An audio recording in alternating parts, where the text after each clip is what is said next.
want to begin by thanking the giver of the gift. I want to thank God for the gift of recovery and for the opportunity to say thank you.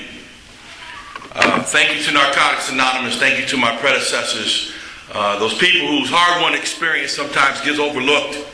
I have a lot of respect and admiration for anybody who has been a service to this fellowship, either before me or after me, because it is service that helps us come together and keeps this thing alive. It is in the spirit of giving, in the spirit of selflessness, that this is all possible. I want to thank the convention committee for all their selfless service, for all the maybe differences that they had during the convention year, learning to be disagreeable, right? We have to learn to disagree without being disagreeable. And I'm speaking from experience. I've served on our convention committee back home for the last 10 years, and so I want to applaud the convention committee for the wonderful job that they did this weekend.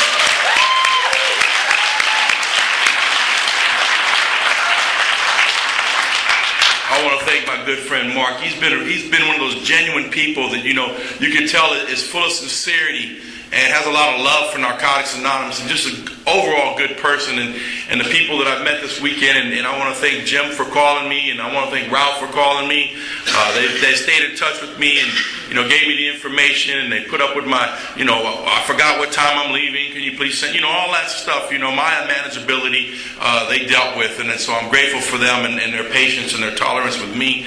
But most of all, I really want to thank the God of my understanding. It's my first time in 15 years that I've ever been asked to speak on a Sunday morning. And I attribute that to my ongoing persistence and search for God's will in my life. I truly believe that it's brought me to this point, that my relationship with God is, because there's a responsibility that's set forth on Sunday morning. I'm a big Sunday morning speaker kind of person. I know that when I go to the Sunday morning speaker, that most of the people that are here on Sunday morning are the true warriors of Narcotics Anonymous. Yeah. No matter what club is in the building. You understand what I'm saying? I know you guys are no matter what club.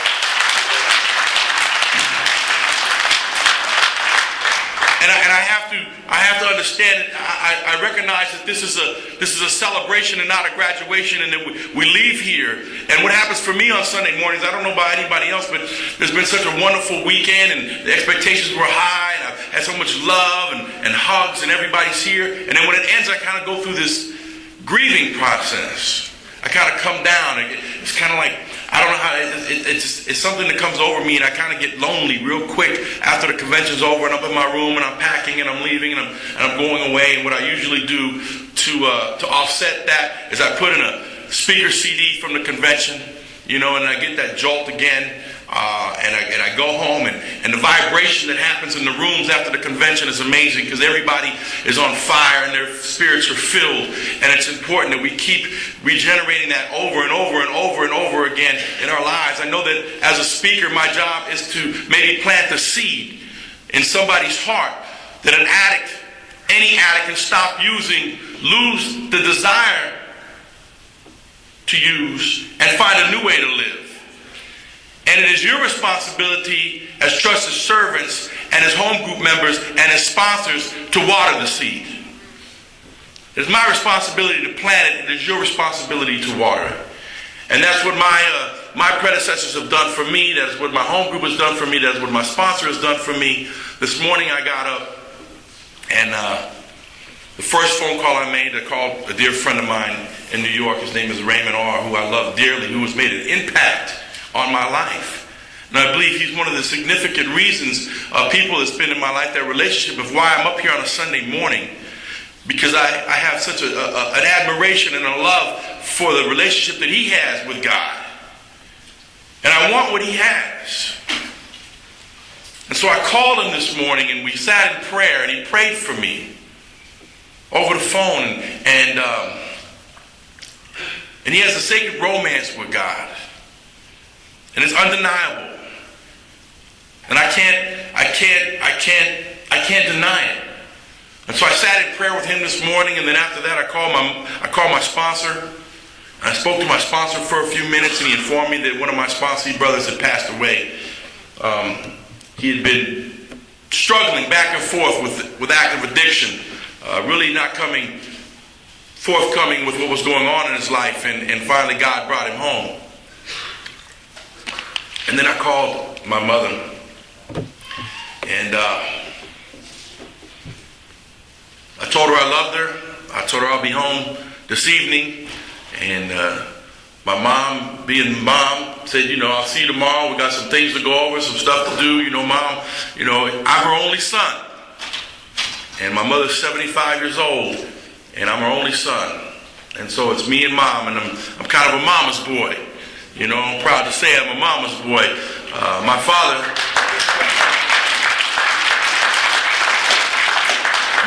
passed away when I was 20 years old, and I was in active addiction. And so really, it truly has been me and mom, and you guys truly are my family, because I have half brothers and sisters on my father's side, but truly, you guys are my brothers and sisters.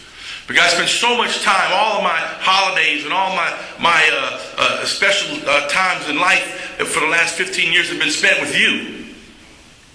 I spent many nights in marathon meetings over the holidays and Thanksgiving and over over different holidays. And so it's been important that I've cultivated relationships with other people. And my clean date is December the 12th, 1995, which tells you that I got clean right before a whole group. There was New Year's Eve, and there was Christmas Eve, and so I had to deal with all these emotions of being clean through these tough times of people that usually celebrate. And the way that society celebrates is they usually make a toast, or the way I used to just get obliviated. I didn't need a holiday to have an excuse to be sideways, you understand? But it was a tough time because it called for the gathering of family and stuff like that. And throughout the years, once that the young child who grew up with a lot of love and a lot of guidance, my mom and dad did the best that they could as I was growing up as a young child to provide for me. My mother was a hard-working woman. My father was a hard-working man. They were just two simple people who provided, who had a child. And my father had the disease of addiction. And in spite of his disease, they did a wonderful job at raising me, regardless of the brokenness. And sometimes I do an injustice to that, because I can get up here and talk about all the brokenness and talk about the brokenness and talk about the brokenness and not recognize that all along God had his hand in everything. My mother was born in the Boot Hill of Missouri. She was a little country girl. Used to pick cotton as a child in the fields. My father was born in a little town called El Salto, Mexico. He was the oldest of all of his brothers and sisters. He didn't speak English very well, but he was gifted with the gift of music. And my father had a beautiful voice, and he could sing. And he was a very loving father. But he wasn't the kind of father that took me camping, or he took me to the ball game, or supported me in any sports activities. That wasn't my father's makeup. He just wasn't raised that way. And so mom and dad did a very good job of raising me, but during the course of being a child, I was at the expense of our husbands, our wives, and our children. Addiction ravaged my household, and it separated my family at a young age, and my mother had to raise me by herself for a short period of time. And what had happened during that course of that time was when I was growing up, and I was at a young age, and I was easily influenced, and I was looking for love and acceptance. And I seemed to find love and acceptance in a lot of different places. And I started to have an attitude of apathy, as our literature describes it. And I remember as a young kid starting to accept punishment as just a way of life. I was just going to get in trouble. My mother was the kind of mom that disciplined me, and she was loving, but there was times where, if there was a Hot Wheel track laying around and my ass got out of line, pow! That's just what happened. My mom would get me with the Hot Wheel track, or she'd take off her chanclas, or whatever she had to do to kind of get my attention, and as a young kid, that worked for a little while. But I remember even being a young boy and walking into the supermarket, and I remember asking my mom, can I have some candy? And she said, no, you cannot. And I remember my little grubby hands grabbing that candy, and unfortunately for me, I grabbed the caramel, And as you all know, caramel, you can't chew them all that fast. And so I got caught. She said, "Where'd you get that from?" And she marched my little ass back into the supermarket, and I had to make amends, and I said, "I'm sorry," right? And I had to pay for the candy, and you would think the lesson had been learned. But that wasn't the end of the road. That was just the beginning. There was something that in my spirit that cried out for something different. And it began with adrenaline and doing things that I knew I shouldn't have been doing. And I realized through my inventory that negative attention is better than no attention at all. Because I was an only child, I sought my mother's attention, and I did things that called for, I'd pull on the phone cord, or I'd do something that I knew was wrong, but I did it anyway. And then as I got older, I'm talking about at an age, I'm taking you guys back to like when I was a little kid on Saturday mornings, and I used to eat Count Chocula cereal in front of the TV and watch cartoons, and I would just get a big, that was my favorite day of the week was Saturday mornings. And Schoolhouse Rock would be on, I'm only a bill sitting on Capitol Hill, and all 3, 6, 9, 12, 15, 18. I used to love Schoolhouse Rock. Sometimes I go on to the, one of those sites, and I just put them in, I just watch them, and I relive my childhood, and I get excited, man, and so, as I was growing up, it began, I started to do things where, I could tell that, I could age myself by telling you that I started watching cartoons, and I started watching American Bandstand, I started watching Soul Train, and I started to grow, and the things that I wanted to do were different. My influences began to change. And what happened for me is some group of men, some guys, some family moved in across the street, and some of those people who lived across the street happened to be and I live in Southern California, where the gang it's very populated by gangs. And what eventually happened is I spent a lot of time across the street. My mother always had words of wisdom for me. She would tell me, be careful, don't go over there. Watch out for those guys. And wherever my mother told me not to go, I usually ended up like peeking around the corner to see what she was talking about. Why shouldn't I go over there? And so I ended up being across the street doing a lot of things that involved criminal activity at a young age. It started off very young and innocent. We would do things, you see on television, and it's kind of funny. When you think about it now, it may be funny, but if you're the recipient of one of my little pranks, it's not so funny. But as kids, we used to do silly things. Like one of the things we used to do is we used to make phone calls. And ask me, is your refrigerator running? Shit like that. And then they would say, yes, why? Well, you better go get it. All that kind of stuff, right? Ding dong ditch, And then I would climb up on the church roof, and cars would drive by. We'd throw a rock at the car, and then wait for that, and then we'd have an adrenaline rush to get them to chase us. And I did all kinds of stuff as a young kid that seemed kind of innocent now, but I can tell you, if I was driving along any street and someone threw a rock at my car window, I wouldn't be happy. But looking back on it, it was kind of just being mischievous and being, what boys do and stuff like that. And so I got into some trouble at a young age, and my mother tried to do the best that she could. And so eventually what ended up happening is my mom and dad separated, and because of that, my mother was trying to take care of me on her own, and she had to go to work, and I spent a lot of time at a place called the Boys Club of Hollywood. And at the Boys Club of Hollywood, there was a lot of different people, and I suffered from a thing called comparison. It was one of the most glaring defects of character that I had. And as a young child, when I was 11 years old, I wanted to be 16, and when I was 16, I wanted to be 21. I was never content or happy with where I was at. I could never be comfortable in my own skin. I always wanted more, and there was never enough. And I had that thing inside of me, and I didn't recognize that I had the disease of addiction. I didn't realize that I had never outgrown that, the triangle of self-obsession talks about it best. And I had never outgrown that my wants and needs became demands. And as a young kid, I started to do things, and I started to mimic other people, and I was very easily influenced by the guys at the Boys Club. They were older than me, and at a young age, and the best way I can describe it is that I had an attraction for guys that had fast conversations with slow-thinking people, right?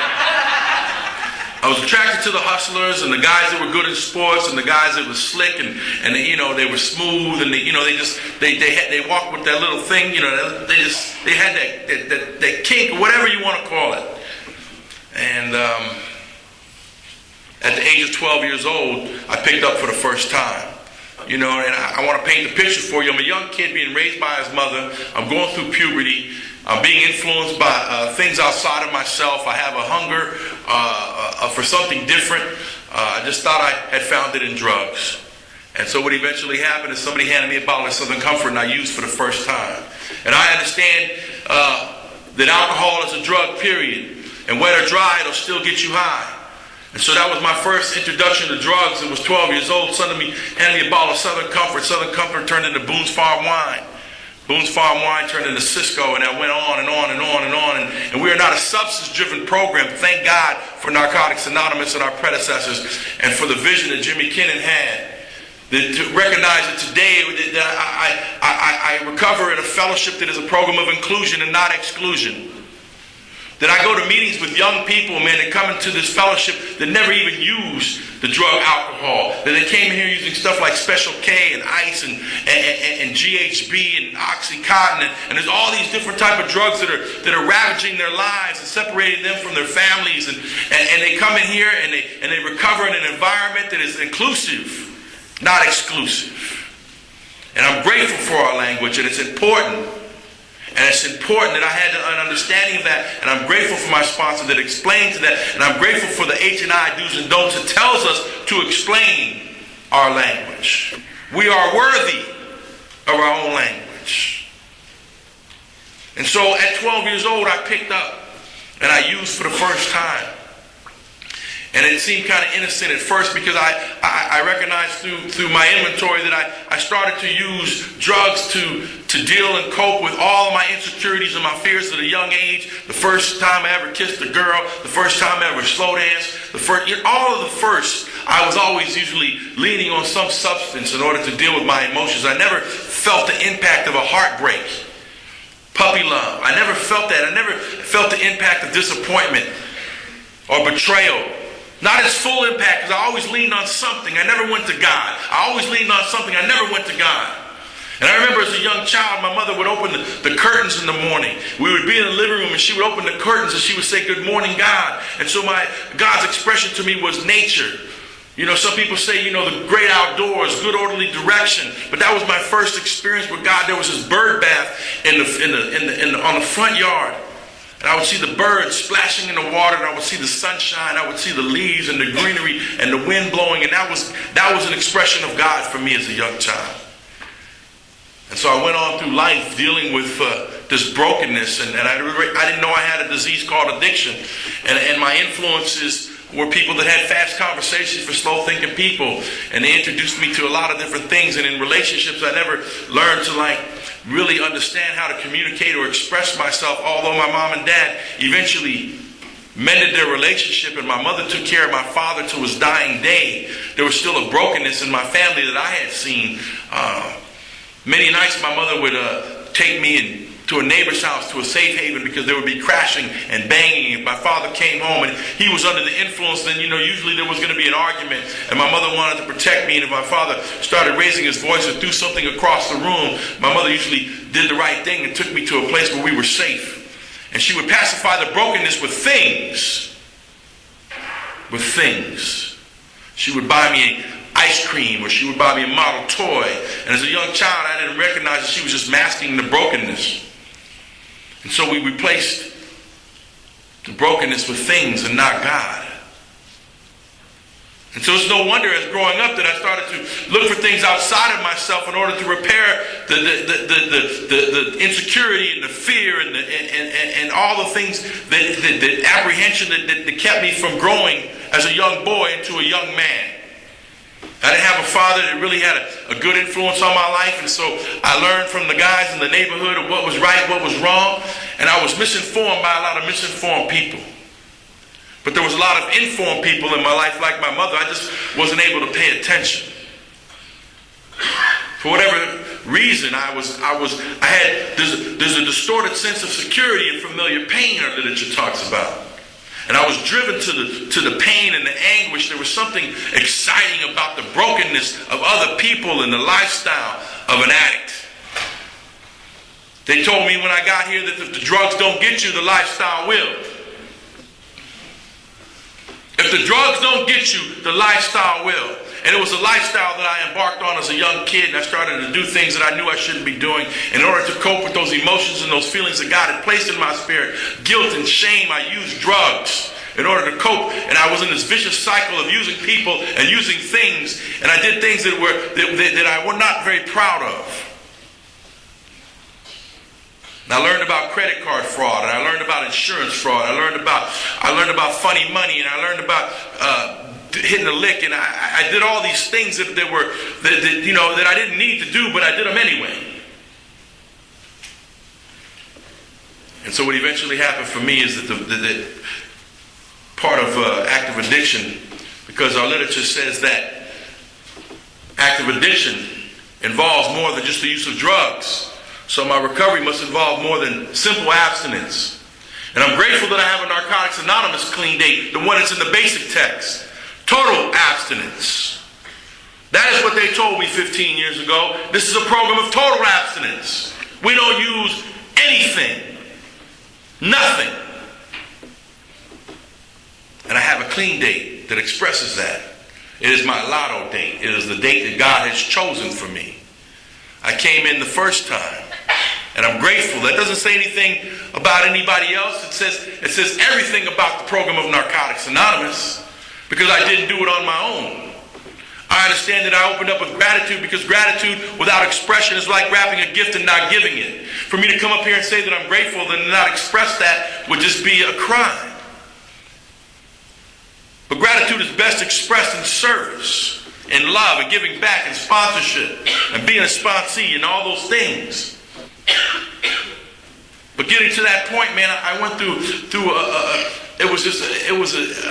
an emotional upheaval of making bad choices and embarrassing my family. And it talks about at the expense of our husbands and our wives and our children. Well, it began at a very young age of me separating me from my father, and my mother being, having to take care of me, being a latchkey kid. Then as I grew up, it started to separate me from my family, because I became ashamed of who I was and what I had become and the things that I was doing. And I didn't show up for a lot of different holidays, and I begrudgingly came to family events, and I showed up, I just wasn't very pleasant.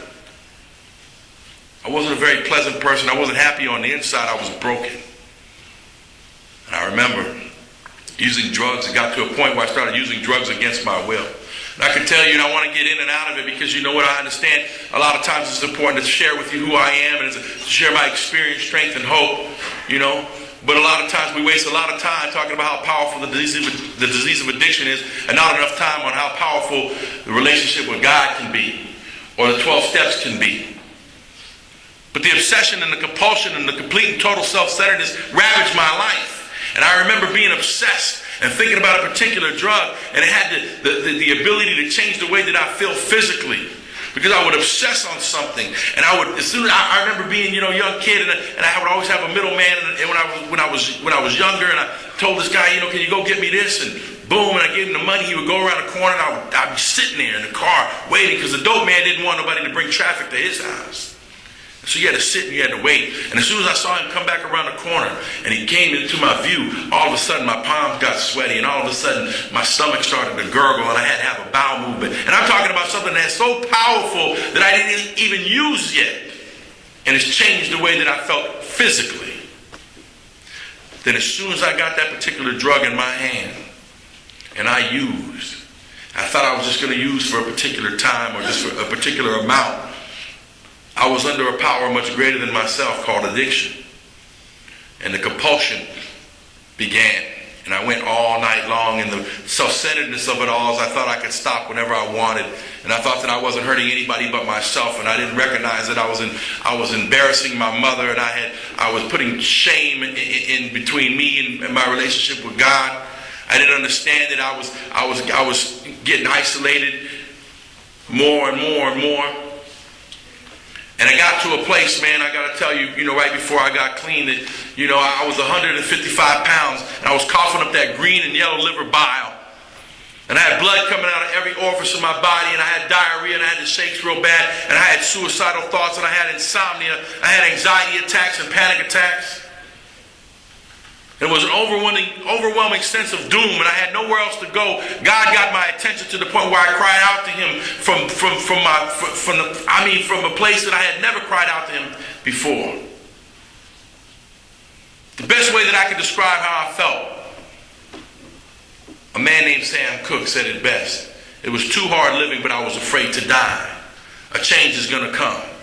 And I cried out to God, and that's why I began this morning by thanking God, because I understand that this is a God-given program, and I'm assured of who I cried out to. I didn't say, please, can the treatment center, can you please help me? I didn't cry out for the Los Angeles Police Department to help me. I didn't cry out for a social outreach program to help me. I said, God. I'm clear about that. And in all fairness, I want to read to you what was written for me. This here is the full fruit of the labor of love which lives in the harvest.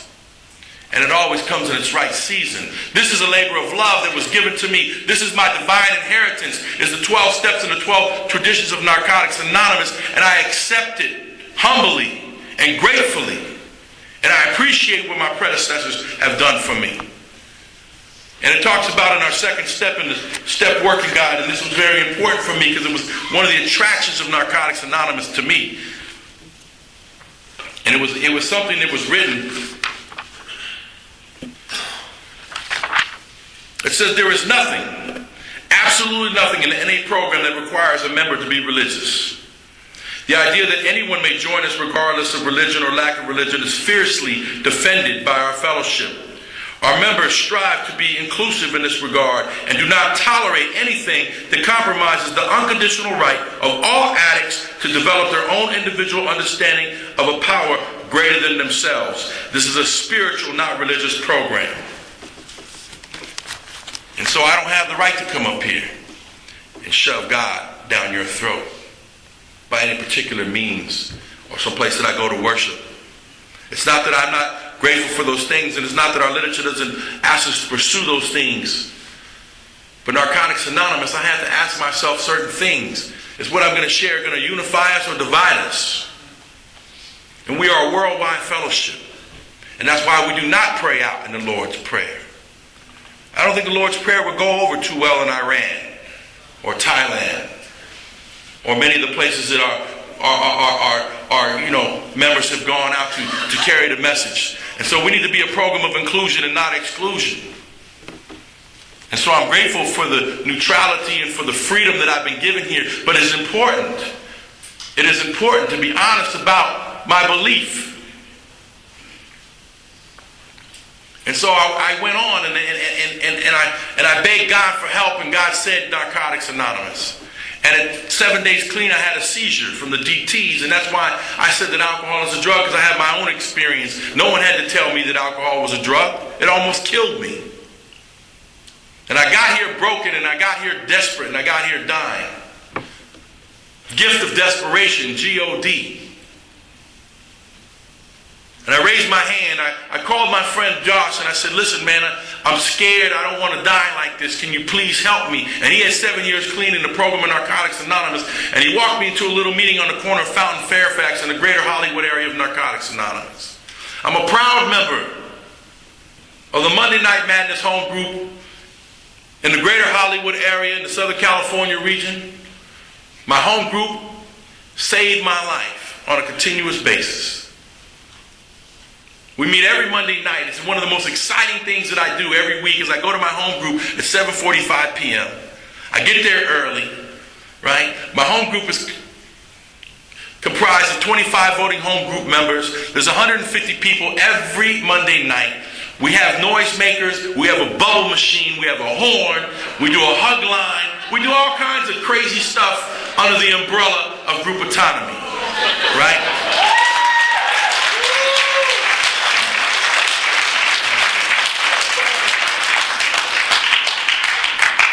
We celebrate recovery, and it's attractive to most newcomers. And what happens is some people come and either love my home group or you can't stand it.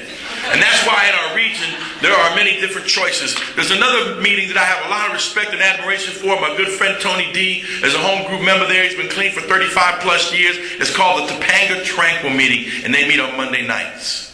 And so you have Hollywood, Monday Night Madness, West End of the Valley, Topanga Tranquil. Pick your poison. Right? And so I'm excited to show up in my home group, and I'm grateful for the members there. And some of my home group members came to Nebraska a couple of years ago. My good friend Yo Steve, and if you ever met Yo Steve, you can't miss him, right? So he's one of my home group members, and he's one of my predecessors. He's one of the men that just took to me and showed me how to do this thing. And he's always made recovery very exciting. And he's taken a lot of risks in Narcotics Anonymous. And some people give him a bad rap, but I love him because he's been good to me. And I don't take on other people's resentments because I give myself permission to have my own experience with people. I am not swayed or motivated by other people's morals or values anymore. I will not bend or bow to the morals of other people. I have my own belief system. And the relationship that I have with God in these steps will take me to be the man that God wants me to be. And sometimes that's not going to be always in favor of other people or the fellowship of what people think I should do or not do. I'm grateful for the members who have taken the 12 steps into their own life and that have given me the opportunity and met me with my defects of character with love and tolerance and patience.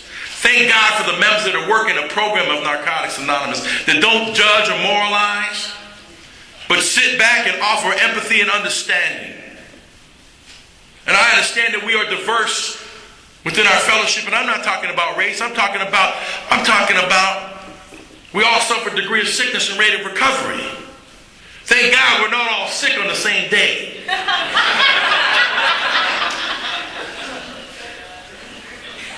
And then I get an opportunity to listen. When I came in here, my friend Charlie from Detroit said one of the most profound things I ever heard in Narcotics Anonymous. He said the greatest crime ever committed by man is to steal from oneself and not realize anything is missing.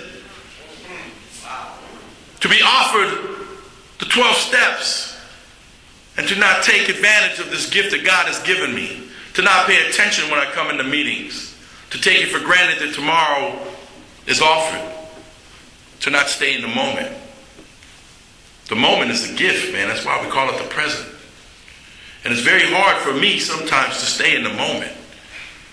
And so I'm grateful that I started on this journey. I walked in that little room on the corner of Fountain and Fairfax amongst these group of men and women who the chairs were clattering in the hardwood floor, and it was in this little church, and they had pews, and that's where my recovery began. And I remember raising my hand at about 30 days clean because they needed a literature person at this group, and nobody was stepping up to the plate. And it was a noontime meeting. See, I'm a noontime meeting guy. I don't know about you guys, but my heart is in the noontime meeting. My home group meets at night, but I still serve at the noon meeting because that's where the newcomers are. Those men and women saved my life, and I have a debt that I can never repay. And so I stay, and I'm of service, and I've had a service position in Narcotics Anonymous ever since I've had 30 days clean. And it's not because I'm wonderful. It's because I'm self-centered. It truly is. God has given me a platform, a way out, to not be so self-obsessed because I'm an only child. I came to you guys with issues. I have entitlement issues. I'm an only child. I'm self-centered. I'm greedy. I don't play well with others sometimes unless there's a motive. I know these things about me because the inventory has revealed them to me because I asked for a relationship with God, and I turned my will and my life, my thoughts and my actions over to Him. And He revealed to me where the brokenness was. And I shared with my sponsor, and I cultivated a relationship with the steps that is undeniable. And it expresses itself in the way that we live. And I'm grateful that you guys were the power of example. That you show me the proper way to live. And I would ask God, take my will in my life, guide me in my recovery, show me how to live. Well, you showed me how to live through your lives. And you were the power of example. And some of you even cultivated a relationship with God that was so deep that you eventually became the examples of the power. And that was deep for me. How other people affected me.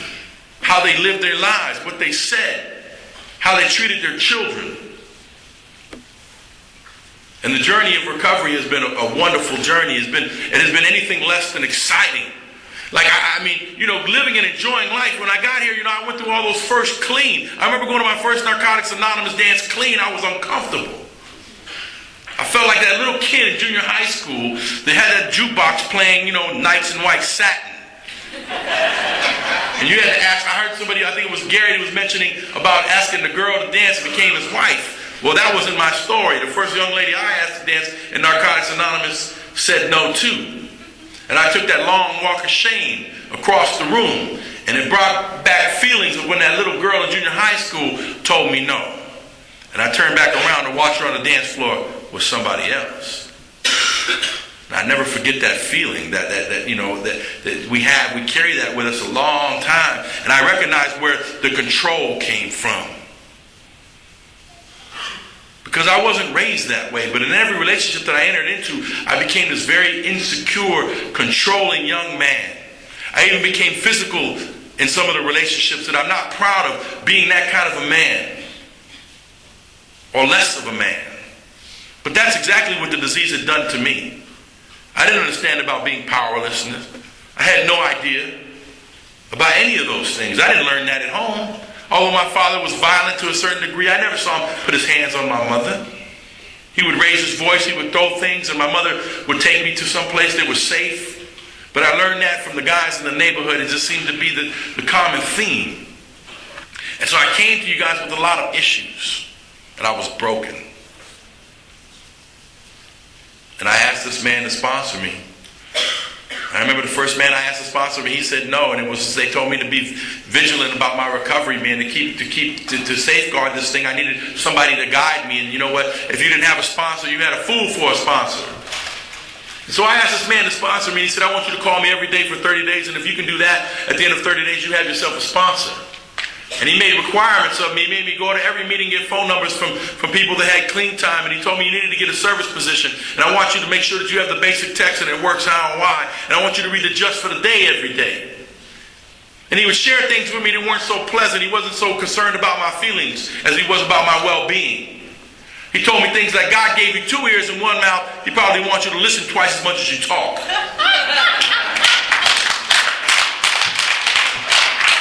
He told me that Narcotics Anonymous was $1 million program. They were going to shove it up my ass a nickel at a time. And that's the way he talked to me, and my spirit invited that because I needed some tough love, and I wasn't one of those people that said, please don't talk to me that way, because I remember from where I came from, and the dope man wasn't so kind. Because I would come to his house, he would say, please don't come here after midnight. Don't bring traffic to my house after midnight. And I would be high at midnight. And he would talk bad to me. He wasn't very kind. He wasn't like, you know what, Jimmy, I would appreciate it if you don't come here. He was like, what the fuck did I tell you? Pardon my language. But that's how he talked to me. Sometimes you have to describe things just as they are. And he would talk to me like that. And so I'm not so concerned about you guys hurting my feelings. I know that I had to grow thick skin around here because it's not what you call me that's important, it's what I answer to. And what I answer to can serve me if I'm willing to look at it constructively and not get so defensive and allow God to work in my life and recognize that some of you, even though your motive may be twisted, that it can best serve me, that sometimes I've done things as we are each other's eyes and ears around here. And that sometimes the most loving thing I can do for somebody is to tell them the truth, regardless if it's going to hurt their feelings. Because I'd rather hurt your feelings than to watch you die. And so sometimes the gifts in recovery are bitter and painful. And we don't recognize that these things, the gifts come as a result of pain, because it's a power greater than ourselves that we seek if we get in enough pain. And so I asked this man to sponsor me, and he guided me through the 12 steps and the 12 traditions of Narcotics Anonymous, and he took me on this journey. And I found myself with a lot of questions, and today I still have more questions than I have answers. I never want to be one of those people that thinks they have all the answers. I was taught that humility is still having questions. Green things grow, right things rot. I'm still available and visible as the 12th step asked me to be. 15 years clean, I'm visible and available. I have a home group. I have a relationship with God. I sponsor 10 men. I have a commitment at noontime. I'm a good son. I'm a pretty good sponsee. I could be a better sponsor. And I say that with humility because I sponsor a lot of men, and some of them require a lot of attention, and sometimes, I got my hands full. And that's why it was important for me to get a support group and not a support person. And not put the burden solely on my sponsor. Because my sponsor is a human being and he has just as much a disease of addiction as I do.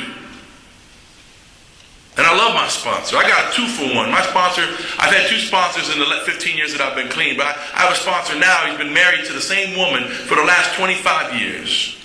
She has 35 plus years clean. My sponsor's got 26 years clean. She had 10 years clean when they met. He had 9 months. So much for leaving the newcomer alone, right?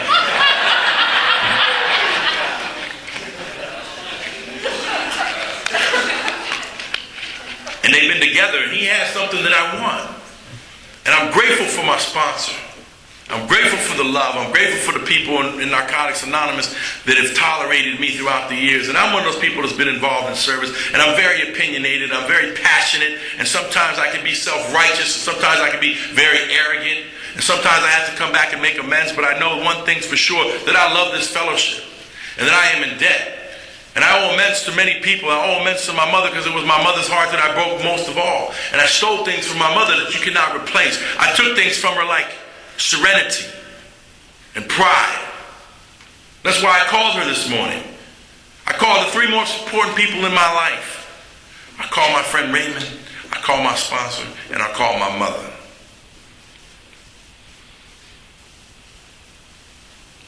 Valentine's Day was a few weeks ago. I don't have a significant other, and it's kind of a humorous thing, relationships for me, right? Valentine's Day was a few weeks ago, and I looked at this flyer that they had on the table, and it was an upcoming Valentine's Day event, and they, couples. If you went to the dance and you were a couple, it was $10, but if you were single, it was $7, right? I said, ain't that a bit? I'm getting punished for being lonely.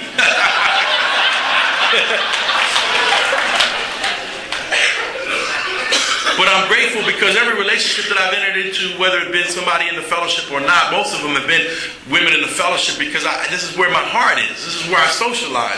And I got to tell you that it is challenging to be in a relationship in Narcotics Anonymous in full view of an entire fellowship. Worldwide fellowship. Right? And I got to tell you, when you start dating somebody in Narcotics Anonymous, you're not just dating them, you're dating them, their sponsor, sponsee sisters. Everybody got an opinion. And it's very, walking around, did she tell her? Did she tell her? Did they talking about me? I'm self-centered as it is. I heard a guy once say he was so self-centered, he went to the football game. When he got in the huddle, he swore they was talking about him. And that's how I came in here, very self-centered, very self-absorbed, right? And so I think you were talking about me. And so, relationships have been a challenge, but they've been my greatest teacher. They've introduced me to the brokenness of where I needed to work on, because immediately after a few weeks of being in a relationship with somebody that I really care about, the insecurity, fear, the control comes up, and I have to greet those things with the principles that I've learned in Narcotics Anonymous. Just because you think it don't mean you need to say it. And thank God I have the ability to let other people be wrong. See, when I first got here, I couldn't let you be wrong. And if you were wrong and I knew it, I reminded you that you were wrong. I didn't know how to forgive and forgive the debt, completely let it go. I still learning about forgiveness. I asked my friend Raymond, I said, how do you deal, how does that work? He said, true forgiveness means you forgive the debt, whether it's owed or not. And that was deep for me. That was deep for me because I've had conflict with some of my brothers and sisters in Narcotics Anonymous. And I thought there was something wrong with me. And I always know that the literature is the truth. Even the literature says that we have seen 2 members who don't normally get along set aside their differences to work together for the newcomer. That means that we're all not going to get along. And I think that's important because my sponsor has been in this relationship for so many years, and I asked him about that. He said it's important. He said if you're in a relationship and people aren't arguing, that means that somebody's voices are being heard. That usually means that somebody's being walked on. And so I've had to learn to speak up for myself, and I've had to learn to disagree without being disagreeable. And I've had to learn certain things, and I had to recall on on some of the jewels that my predecessors had shared with me. My dear friend Beaver Lawrence used to say, anybody can catch, but can you hold? He would say it with conviction. And how he would share with me about different experiences that he had. And he died on this, and he died keeping the promise of Narcotics Anonymous. He was just shy walking across the stage for graduate school, for law school. He was 68 years old when he passed away, 29 years clean. Beautiful man. Impacted my life. Told me that my greatest strength is my admission of my weakness. See, a real man will bring his weaknesses to God because he understands where the power is. It's not a kind thing I can do about any defect of character that I have or any shortcoming that may express itself in my life. I need to bring those things to him. I need to cultivate the relationship with him. And the seventh step it talks about, we humbly ask him. My friend Raymond has made that very clear to me. He's expressed that to me. That's why I called him this morning. He said the most important word in the seventh step is him. And if you don't have a relationship with him, then who are you humbly going to ask to remove your shortcomings? The group? Your sponsor? Your home group? They don't have the power. I must go to him. And so I've been doing that. I've been taking my weaknesses and my brokenness to God. The things that I'm challenged with. I think the biggest thing that's been standing in my way of my relationship with God is lust. It is something that's bigger than me, and sometimes I get caught up, and I don't know how to explain it to anybody, but other than the fact that sometimes I do things that I'm not so proud of, even with clean time. Things that bring shame and guilt into my spirit because I act on selfishness. And, I don't mind being single. I'm good at being single because I've accepted God's will in my life, and it says I can be happy and content with or without a partner. But sometimes I'm okay with just Mrs. Right Now. Do you know the last name of the last person you slept with? That's an important thing to know. There's been times that I remember going there, I don't even know her last name. How much thought did I really put into this? How much effort did I really make? Do I know her favorite color? Do I know what she likes to eat?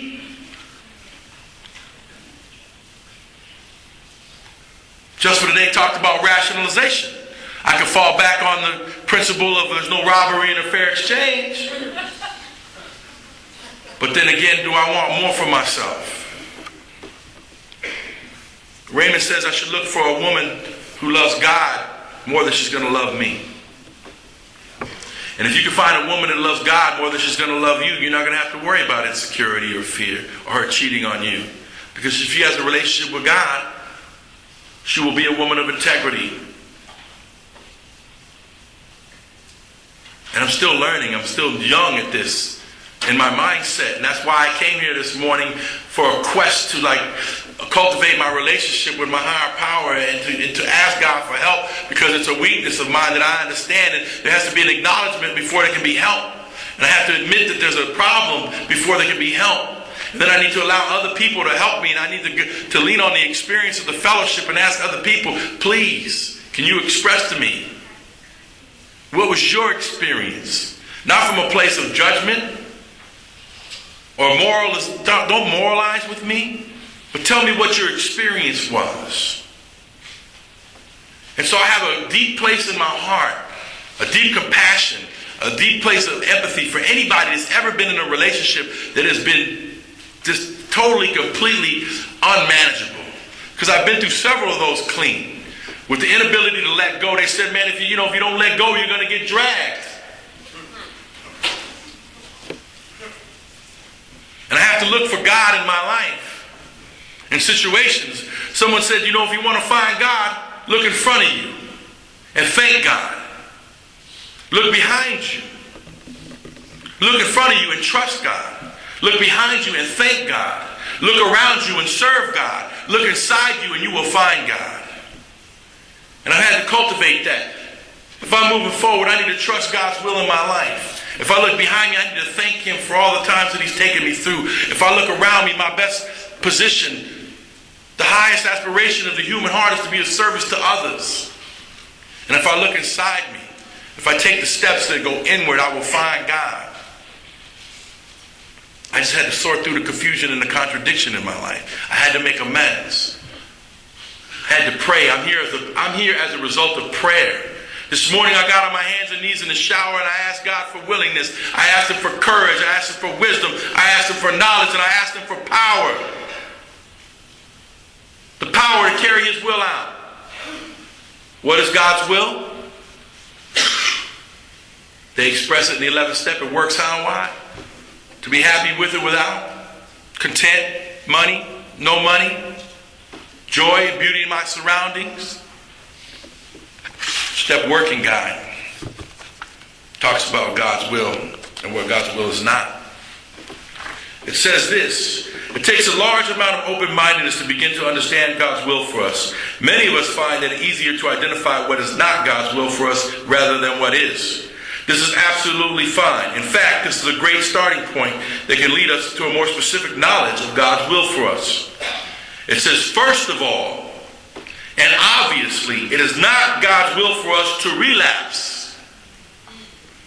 We can extend this simple fact to conclude that acting in ways that might lead to relapse are also not God's will for us. So I have to ask myself, what am I doing? Is this something that they told me that, you know what, relapse is never an accident. It can and does happen. And that those who come in and out of the program, and they keep coming in and out, there's something so special about them that God is not done with them yet. He has something, a calling on their life. And it's something that they need to do. But sometimes we don't always listen to what God has for us. And so I applaud my friends and many people. It hasn't been my experience. Relapse has not been my experience, a physical relapse to drugs, but I've had definitely a lot of spiritual and emotional lapses over the last 15 years that have brought shame and guilt and self-loathing into my spirit. And I've had to open myself up to my sponsor and tell him the truth and talk. And sometimes I get enough courage to bring it to the group, and I can share with you about the embarrassing things that I went through, and I get an opportunity to share with others, and I give other people permission to talk about what's embarrassing and shameful to them. And what has happened for me, man, is I've aligned myself with the Spirit of God, and I try to lean towards people who are living and enjoying life without the use of drugs. I try to abandon self-loathing and self-righteousness and arrogance.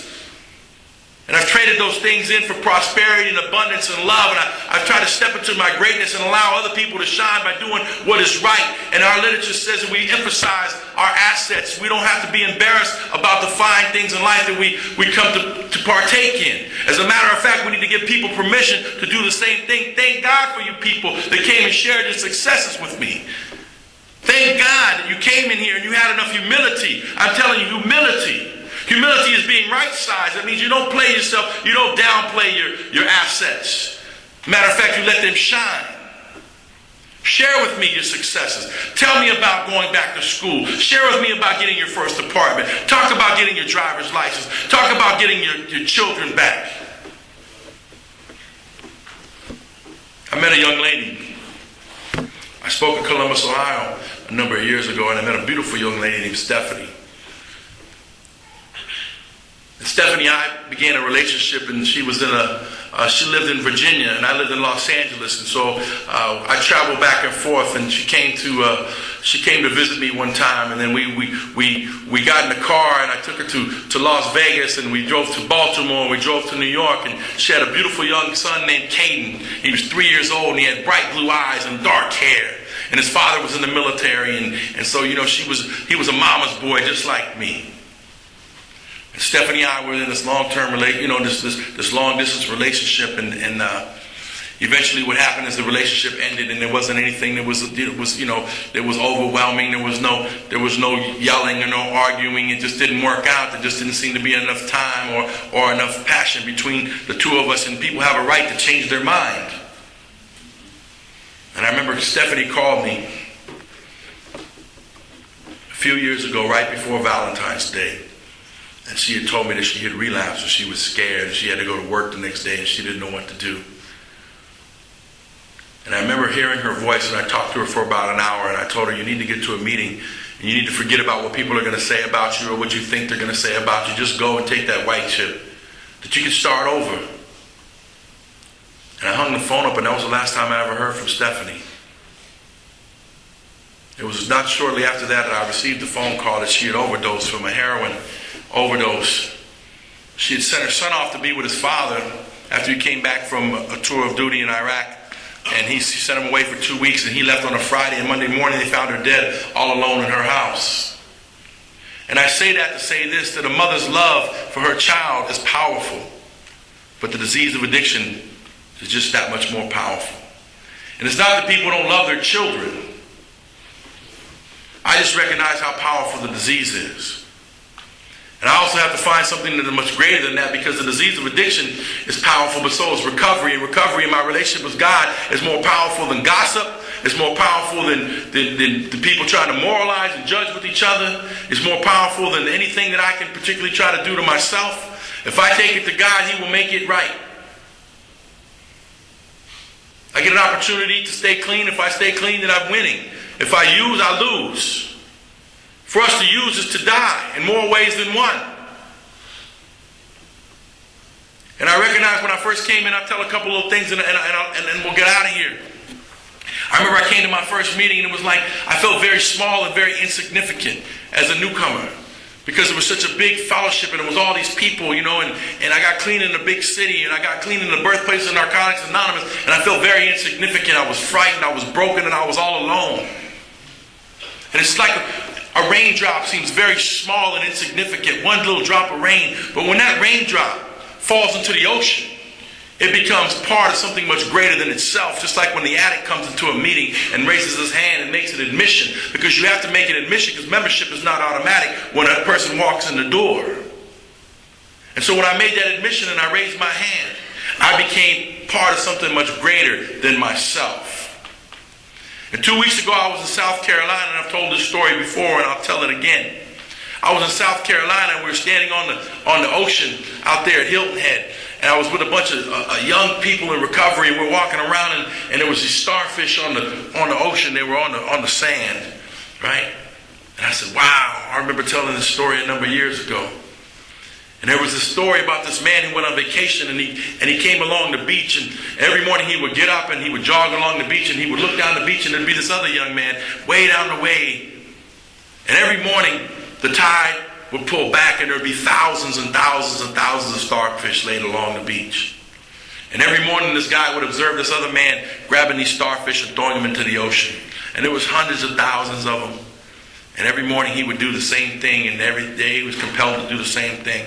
And one day he walked up to the man and he said to him, what is it that you're doing out here? I don't understand. There's hundreds and hundreds and hundreds of thousands of starfish along the beach. You'll never be able to save all of them. So what does it matter?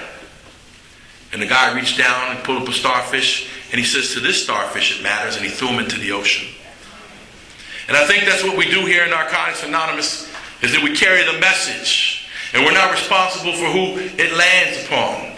But we have a responsibility to carry the message. We have a responsibility to take the 12 steps and the 12 traditions into our lives and serve from a place of acceptance and love. Not to serve from a place of self-righteousness and arrogance. If I'm doing service without taking the steps, then I'm doing a disservice. If I don't understand about group conscience, what's good for the group is good. We're never in competition with each other. Motive, doing the right thing for the right reason. All of that stuff it's imperative that I understand it if I'm willing to be a useful vessel that God is going to use to continue to serve in this fellowship. My friend Randy told this story a few weeks ago in my home group, and I asked him permission. I said, Randy, can I tell that story? Because it impacted me. It affected me. And he said, Jimmy, everything that we hear here doesn't belong to us. Share it with other people.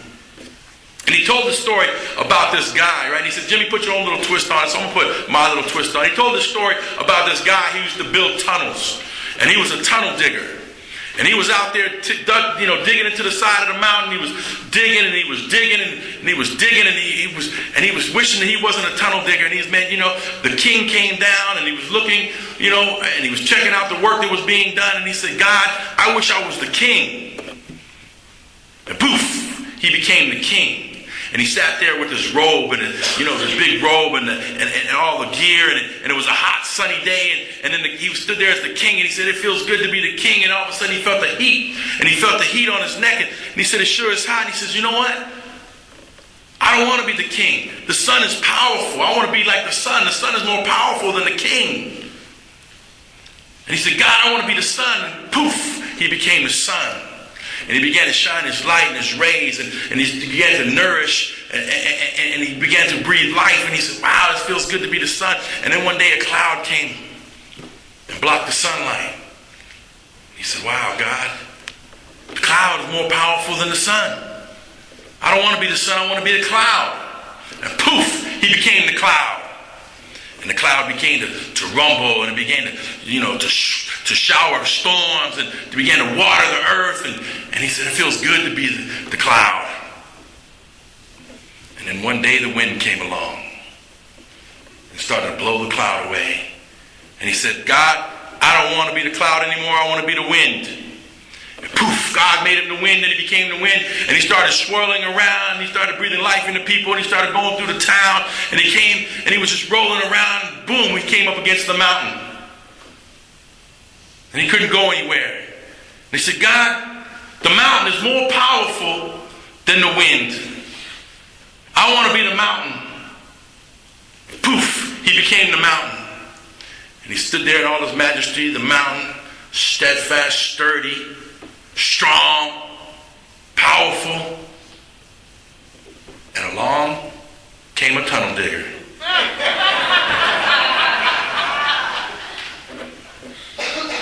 And he said, God, I want to be a tunnel digger. The moral to this story is the true value is in being ourselves. And then we all have a message to carry. And then everybody in this room has a story to tell.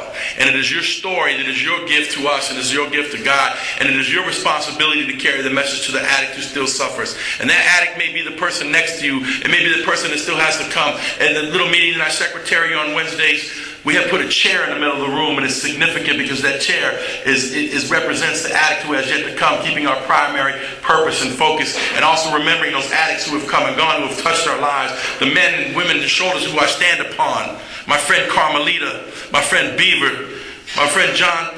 There were so many people that have touched my life. My good friend Khalees. These people, man, throughout the years that have loved me. Freddie Aquino, Bob Stubbe. These people that have showed me, man, they died, and they all died keeping the promise. They all died keeping the promise.